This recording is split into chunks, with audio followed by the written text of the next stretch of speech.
There are two kinds of Android tablets, Samsung's Galaxy Tab S line and everything else.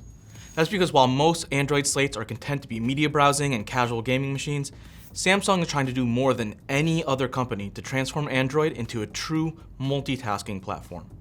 And even though Samsung is straining the limits of what Google's mobile OS can do, the combination of DeX mode and high-end hardware makes for a premium tablet that sits in a class of its own.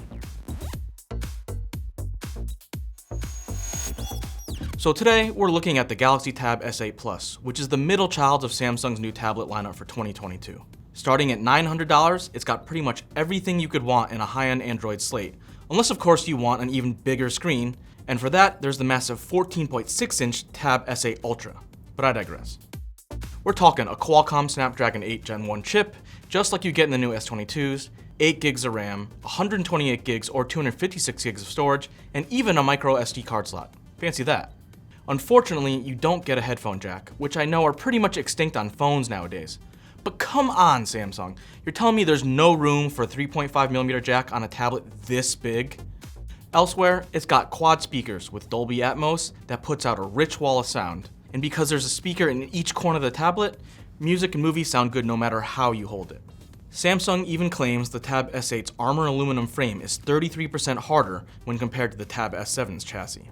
Around back, there are two cameras, a 13-megapixel main cam and a 6-megapixel ultra-wide cam, which are fine, but they don't deliver anywhere near the kind of image quality you get from one of Samsung's flagship phones. And finally, there's a magnetic strip that you can use to charge the Tab S8's S Pen, which, yes, does come included.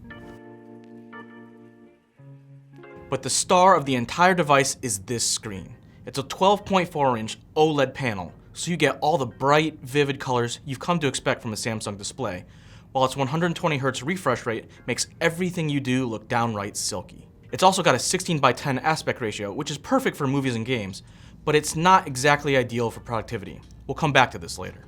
When you want to draw or take notes, there's Samsung's S Pen, which gets almost all of the apps you'd expect on a Galaxy Note. And even for someone like me whose artistic abilities haven't really improved since 7th grade, there's a lot to like. Thanks to the handwriting to text conversion feature, you can send notes with legible text to your coworkers instead of chicken scratch. Meanwhile, the screen write feature makes it easy to annotate on top of practically anything you want. But the Tab S8 Plus's real party trick for 2022 is that Samsung managed to reduce stylus latency from 9 milliseconds down to just 2.8 milliseconds, which is basically nothing.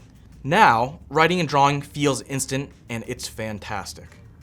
Okay, but all this stuff are things other tablets can do, even if they're not quite as good as Samsung's tabs.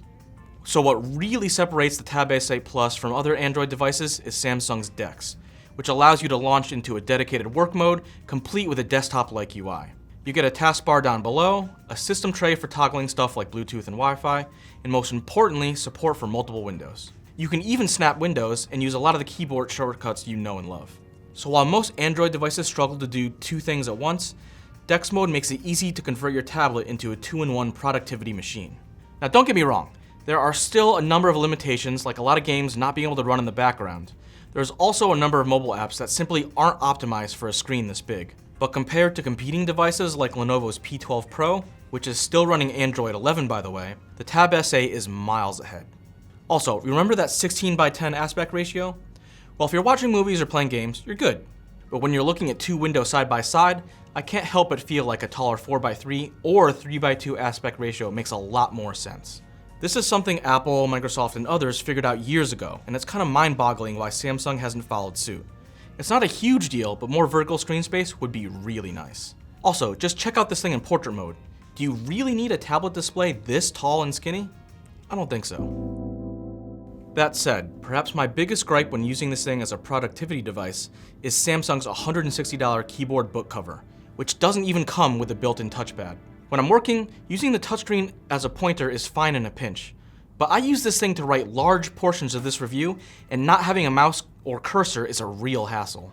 Now I should point out that Samsung does offer another keyboard cover that does have a touchpad, but it costs even more at $260 or over $300 on the Tab S8 Ultra. When you combine that extra cost with a device that starts at $900, you're looking at a lot of dough to throw down on an Android tablet, no matter how good it is. And that's before you factor in a charging brick, because even though the Tab S8 supports up to 45 watt wired charging, Samsung doesn't include a power adapter in the box. So for me, the question I keep coming back to is if the Tab S8 Plus is really 50% better than something like the P12 Pro, which starts at around $630, plus some extras for one of Lenovo's detachable keyboards.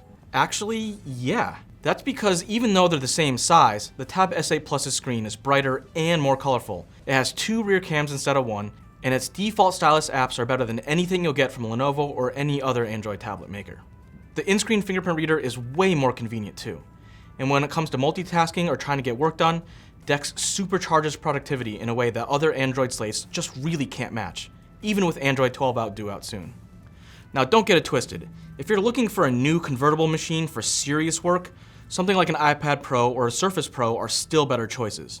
But those systems run completely different OSs, and I'm not here to convince you to switch from one platform to another. That's a whole nother video. So for all you Android diehards, if you want the best performance you can get on a tablet combined with enhanced multitasking, Samsung's latest slates are in a class of their own. But what do you think? Is Samsung trying to do too much with Android? Let us know with a comment down below, but either way, don't forget to throw us a like and subscribe for more reviews coming soon.